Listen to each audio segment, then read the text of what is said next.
Sorry. No fear. No political correctness. No wokeism. You're listening to Underground USA.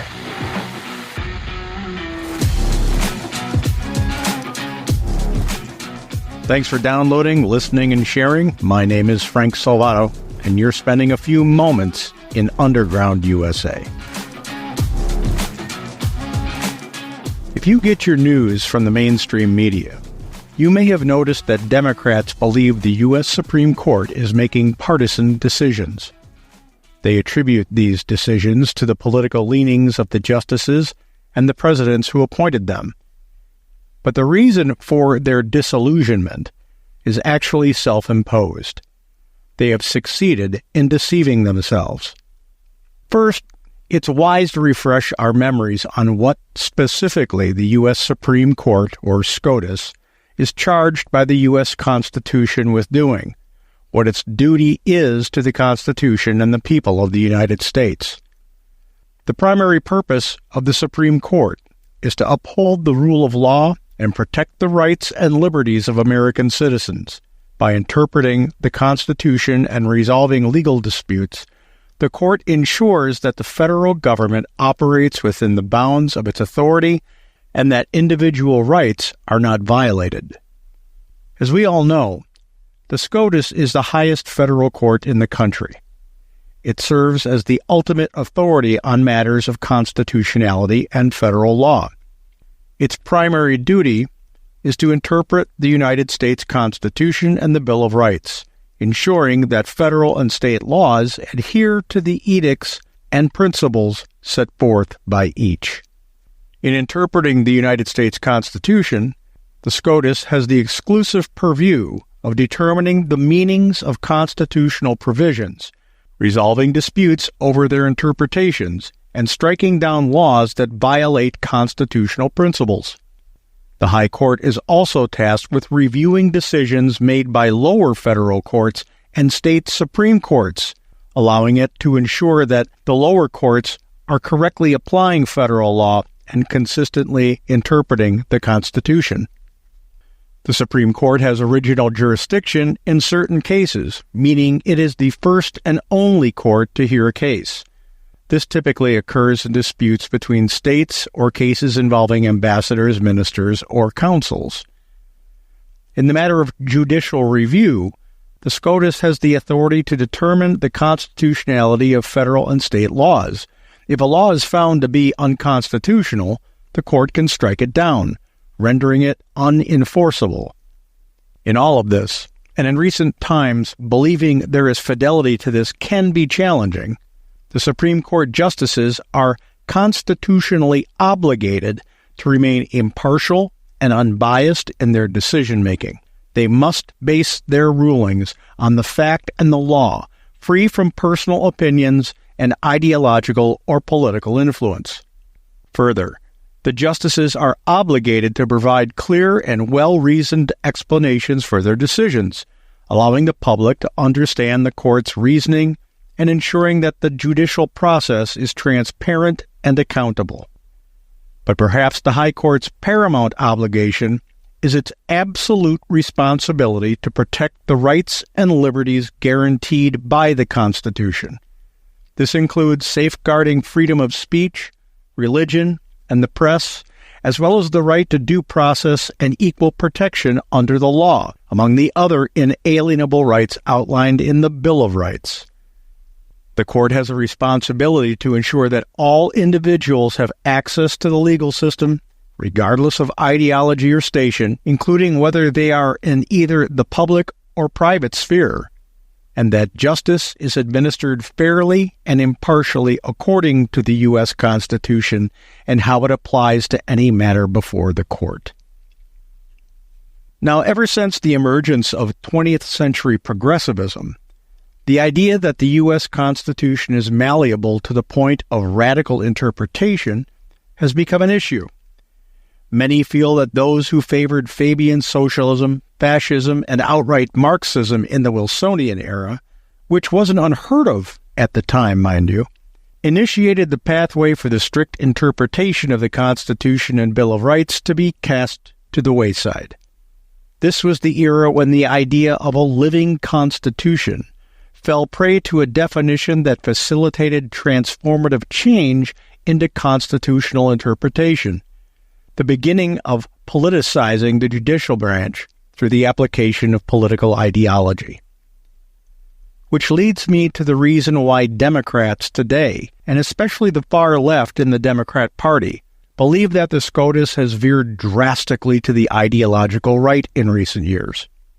The fact is this: progressives, democratic socialists, or yesterday's Fabian socialists, and outright Marxists have moved the political center so far to the actual left of the ideological center that anything resembling a fidelity-bound interpretation of the Constitution seems radically right, radically conservative, especially for those who don't understand the progressives' long-term transformative agenda.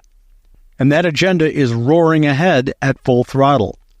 Today we hear constitutionally illiterate elected officials openly and overtly transgressing the separation of powers, stating that they want to impose legislative branch-created ethics rules and limitations on the High Court. We hear far leftists and neo-Bolsheviks screeching about expanding the court to affect radically ideological decisions to social issues that shouldn't even be in the government's purview. In speaking on the matter to the Washington Post, U.S. Senator Dick Durbin, a Democrat from Illinois and the chairman of the Senate Judiciary Committee, said this: They should adopt the same code of ethics as every other federal judge in America. Those 9 members of the Supreme Court are being treated differently. In fact, they're being exempt from requirements that face members of Congress and other federal judges. My initial reaction was to turn to the Chief Justice and say, please move on this now. I approached him with this subject for the first time 11 years ago. He said he wasn't going to do anything. So I reached out to him in writing and said, will you appear before our committee or work toward the goal of coming up with a standard? He's basically refused. Roberts was correct in refusing Durbin's request, specifically because of the existence of separation of powers. To appear before the Senate Judiciary Committee would have been to subjugate the constitutionally co-equal judicial branch to the legislative branch, thus obliterating its co-equality. So Durbin's request was either one made from a point of constitutional illiteracy or was an overt ideologically based political power grab. Either way, would Roberts have acquiesced, the Supreme Court would have lost the trust and confidence of the American people because the principles of justice, fairness, and impartiality would have been clouded by the politicism of the legislative branch. As we move forward, understanding that it is the judicial branch, the Supreme Court, that determines constitutionality, not the political partisans of the legislative or executive branches, it is easier to see the opportunistic manipulation of the far left in interfering with the separation of powers. The U.S. Supreme Court is the final word on constitutionality, and unless it revisits a previous decision, its word is the final word no matter what the issue. Truthfully, when one understands our Constitution and how our government is supposed to work, the far left's presumptions about their authority to coerce the Supreme Court on any level and any subject are nothing more than the whiny temper tantrums of spoiled, self-righteous ideologues not getting their way. Cry me a river. When I come back, a few words about the southern border, Joe Biden's claims, and 43 criminal insurgents now free in the United States. You're listening to Underground USA. When someone is having a stroke, every minute counts. Just as putting out a fire quickly can stop it from spreading, treating a stroke quickly can reduce damage to the brain. The clock begins ticking as soon as you spot the signs of a stroke, because some treatments can only be used if the patient reaches the hospital in the first 3 hours after symptoms appear. So don't wait. call 911 right away and get the person to a hospital immediately, even if the symptoms go away. If you think someone is having a stroke, remember the word FAST. F is for face. Ask the person to smile and check whether one side of their face is drooping. A is for arms. Have the person raise both arms and see if one arm drifts downwards. S is for speech. Ask the person to repeat a short phrase and notice if their words sound slurred. And finally, T is for time. If you spot any of these signs, call 911 right away to get the person to a hospital fast. Strokes are medical emergencies. The sooner a patient gets treatment, the better their chance of a good recovery.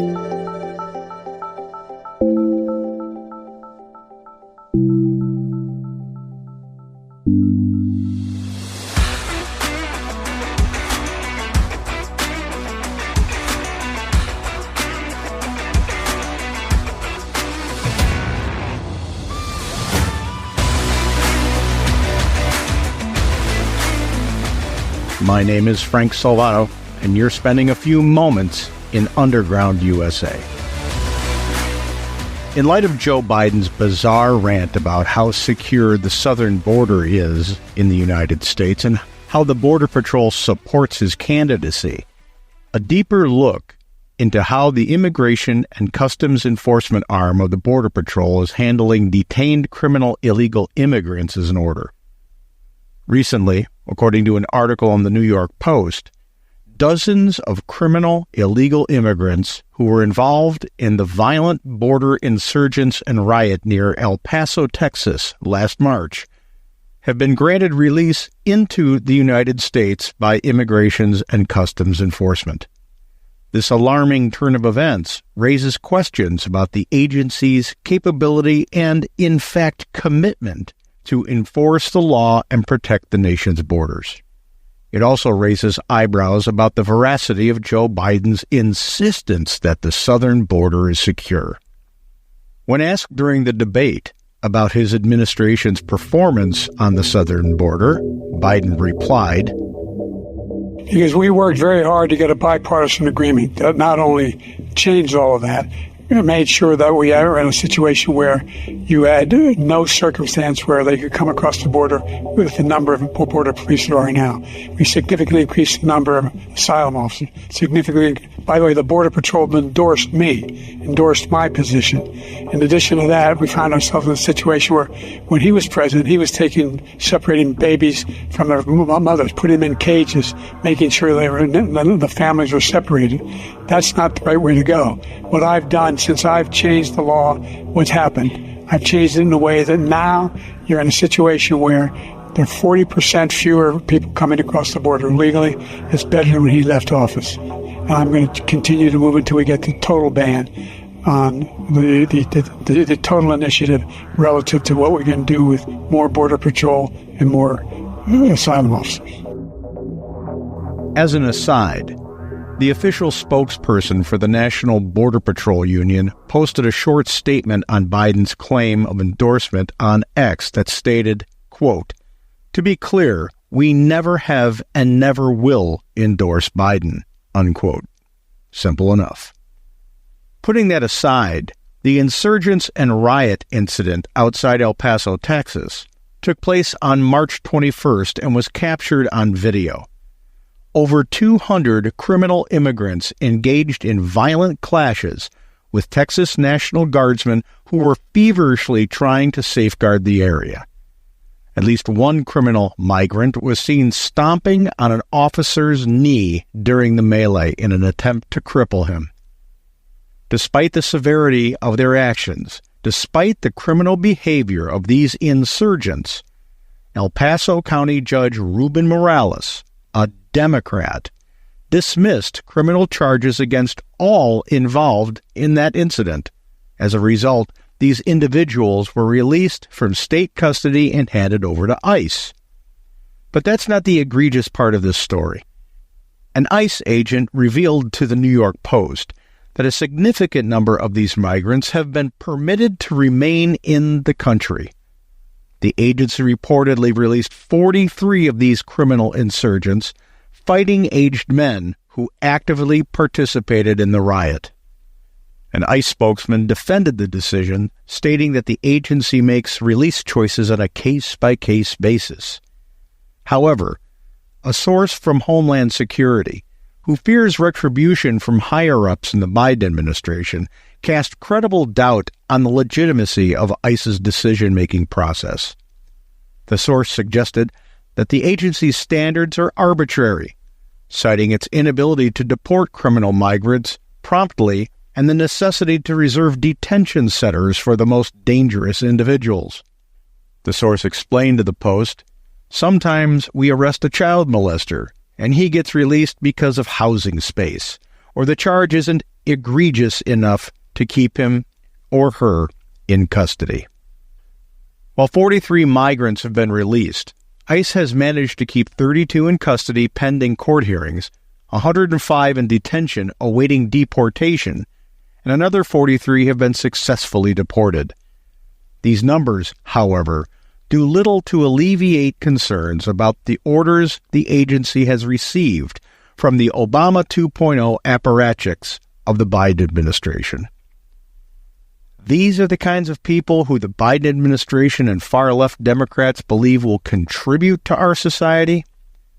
This is the quality of immigrant we want in our country? No, we're not under any obligation to open our doors to the trash of the world. We have a right to set expectations of conduct for those who seek to enjoy the freedoms our country has to offer. Establishing a reasonable set of criteria for immigration shouldn't be a cultural or literal death sentence. But that's what the far left is instituting. Under Obama 2.0 and Joe Biden, that's the sentence that's been handed down to the American people. The fact that criminals, and that's what the insurgent rioters are, criminals, and on several levels. The fact that these criminals who engaged in violent border riots against law enforcement agents are now roaming free within the United States is a testimony to Joe Biden's intimate relationship with dishonesty and deception. After the debate, the sycophantic left on social media started to foam at the mouth about how the mainstream media, their loyal allies in deceiving the American people, wasn't adequately fact-checking Donald Trump's statements.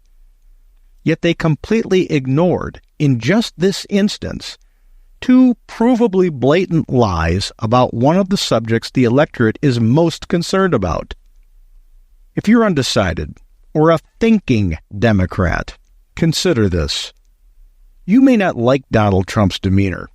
He may be a bit rough around the edges for you. But the man isn't peeing on your head and telling you it's raining. Joe Biden and the Obama 2.0 apparatchiks are gaslighting the American people, or trying to anyway, and doing it while the truth is playing out right in front of our faces. Now, honestly, who wears the spirit label of convicted felon better? If you like the podcast, please rate it and comment if your platform lets you.